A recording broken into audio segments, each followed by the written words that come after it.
What is going on, guys? It's Noah here with Custom RC Mods. Welcome back to a new video. Today we have a new vehicle here on the bench. It's right next to my Rustler right here. But this is a Stampede Rustler combination vehicle. It actually does not belong to me. However, it was given to me by my cousin who owns it to kind of rebuild and revamp this thing with some new parts and just to kind of fix it, put it all back together because there are quite a few things wrong with this vehicle. So I think if we give it a full rebuild treatment just like we did on the Rustler a little bit ago, then of course we'll be back and rolling, and hopefully this thing is going to be a lot more fun to drive and use. So yeah, this, like I said, started its life as a Stampede. You can see it has the stock Stampede XL5 tires with the chrome rims right here.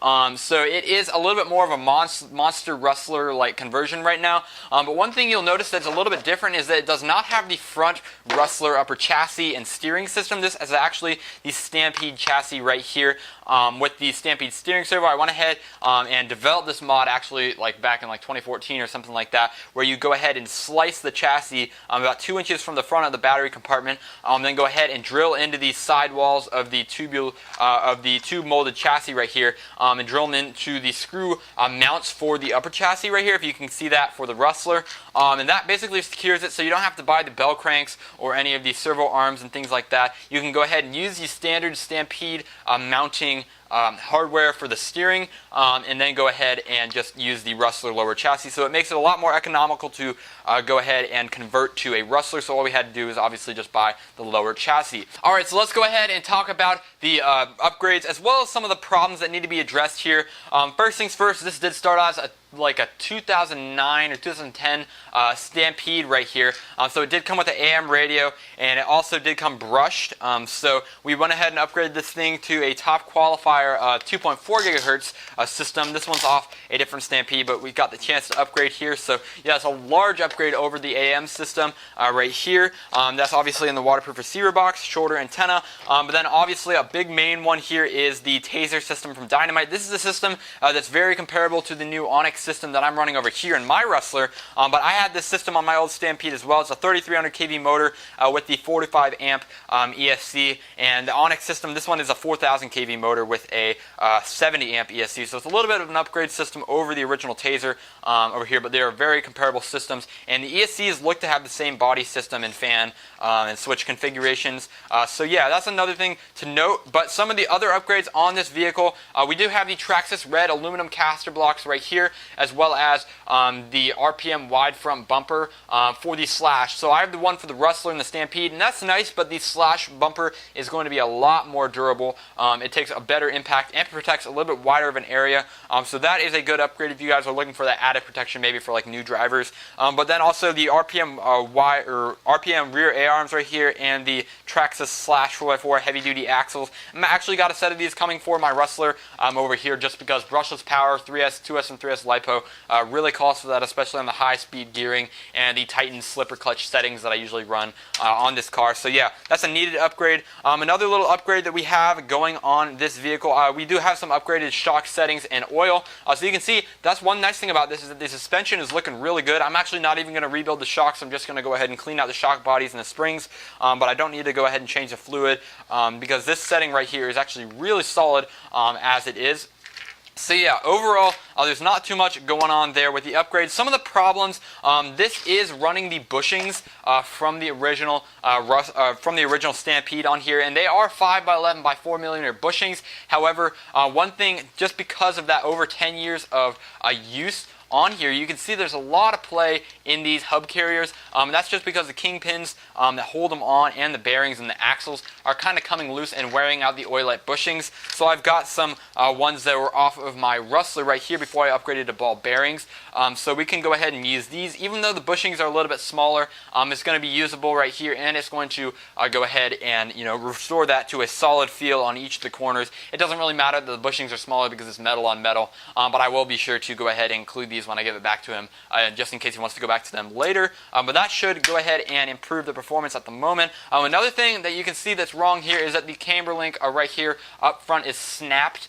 So it's snapped right in the center on a big jump or something, or some rollover crash. And we went ahead and splinted it for the time being with a little bit of gaffer's tape and an Allen key. So you tape around it, shove an Allen key in it, and fill it up with super glue. And it's actually really solid. However, I want to make sure that he has the best experience possible. So I'm going to go ahead and give him the front camber link off my personal Rustler. I'm actually upgrading to the steel camber links off the Rustler VXL, so they're adjustable.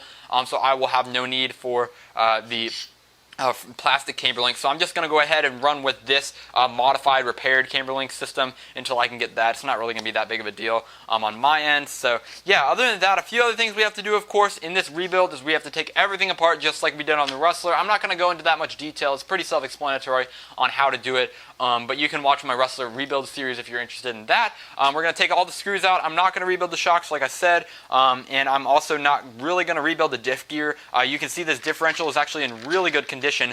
So I'm just going to go ahead and re-grease the transmission and make sure all these screws, try to get rid of as much rust as possible, replace as many screws as I can, as well as obviously just go ahead and give it a general clean, just obviously because that's where a lot of the performance is regained when this is properly maintained. And unfortunately, it hasn't really been properly maintained over the past 10 years of its use.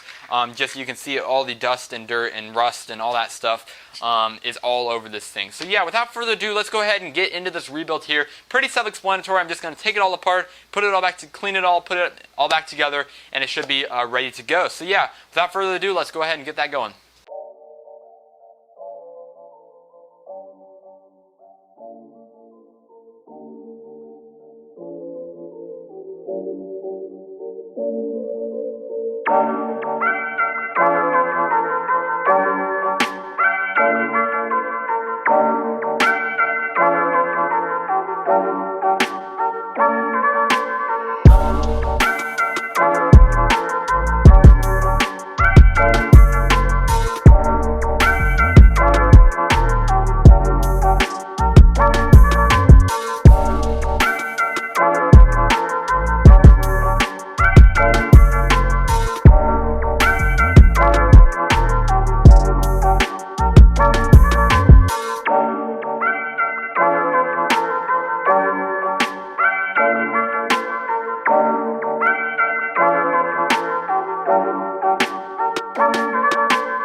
Alright guys, so as you can see here, this vehicle is completely put back together now. The entire process took me about 6 hours.